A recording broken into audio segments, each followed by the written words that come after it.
ഞാനിന്നിവിടെ ഉണ്ടാക്കാൻ പോകുന്നത് ഒരു രസമാണ്. പരിപ്പ് ഞാൻ വേവിച്ച് വെച്ചിട്ടുണ്ടായിരുന്നു നേരത്തെ, അതാണ് കാണുന്നത്.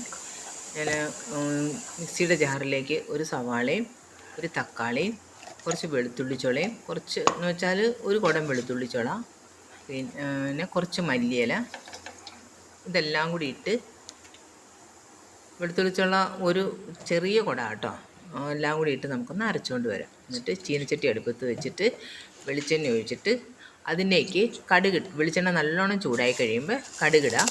കടുക് ഇട്ട് കഴിഞ്ഞ് ഒന്ന് പൊട്ടി വരുമ്പോൾ നമുക്ക് അതിനകത്തേക്ക് ഉലുവയും ജീരകവും കൂടി ഇട്ട് കൊടുക്കാം.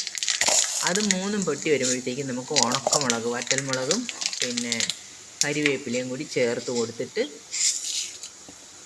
അതൊന്ന് വഴന്നട്ടെ. ഈ കരിവേപ്പിലയും വറ്റൽമുളകും ഒക്കെ കൂടി ഒന്ന് ചേർത്ത് കൊടുത്ത് അതും കൂടി ഒന്ന് വഴന്ന് കഴിയുമ്പോൾ നമുക്ക് ഈ അരച്ച് കൊണ്ടുവന്ന് വെച്ചേക്കണില്ലേ, ആ അരച്ച് കൊണ്ടുവന്ന് വെച്ചേക്കണ അരപ്പ്,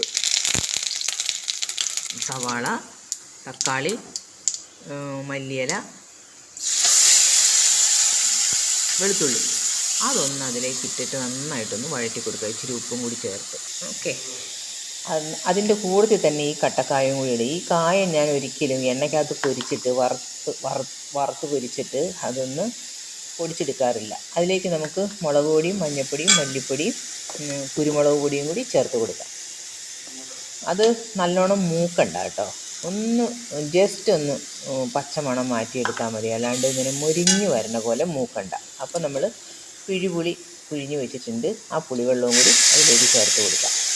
എന്നിട്ട് ആവശ്യത്തിനുള്ള വെള്ളം, അപ്പോൾ പരിപ്പിൻ്റെ വെള്ളമാണ് ഇത്, ഫ്രിഡ്ജിനകത്ത് ഇരുന്ന് കട്ടയായി പോയതുകൊണ്ട് അപ്പോൾ ആ വെള്ളം മുകളിൽ തെളിഞ്ഞ് വരുന്ന ആ വെള്ളം ഞാനെടുത്ത്, അത് വെള്ളമായിട്ട് കിട്ടും. കുറച്ച് തണുപ്പ് മാറിയിരുന്നുണ്ടെങ്കിൽ, അല്ലെങ്കിൽ അടുപ്പത്ത് വെച്ചൊന്ന് ചൂടാക്കിയിരുന്നെങ്കിൽ, അത് ഞാൻ ചൂടാക്കിയില്ല, അതിൻ്റെ മുകളിൽ നിന്ന് ഇതിങ്ങനെ കോരിയെടുത്ത്. കാരണം തലേ ദിവസം ഞാൻ പരിപ്പ് വേവിച്ച് വെച്ചിട്ടുണ്ടായിരുന്നു, വേറെ കറിക്ക് വേണ്ടിയിട്ട് വേവിച്ചതാണ്. അതിൻ്റെ ബാലൻസ് വന്ന പരിപ്പെടുത്ത് വെച്ചതാണ്, അത് തുവരപ്പരിപ്പ് വേവിച്ചതാണ് കേട്ടോ.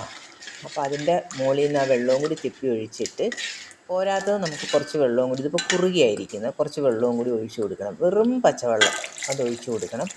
എന്നിട്ട് ഉപ്പും പുളിയും എരിവും പാകമാണോ എന്ന് നോക്കണം. എരിവ് കുറവാണെന്നുണ്ടെങ്കിൽ കുറച്ച് കുരുമുളക് പൊടിയും കൂടി ഇട്ട് കൊടുക്കണം.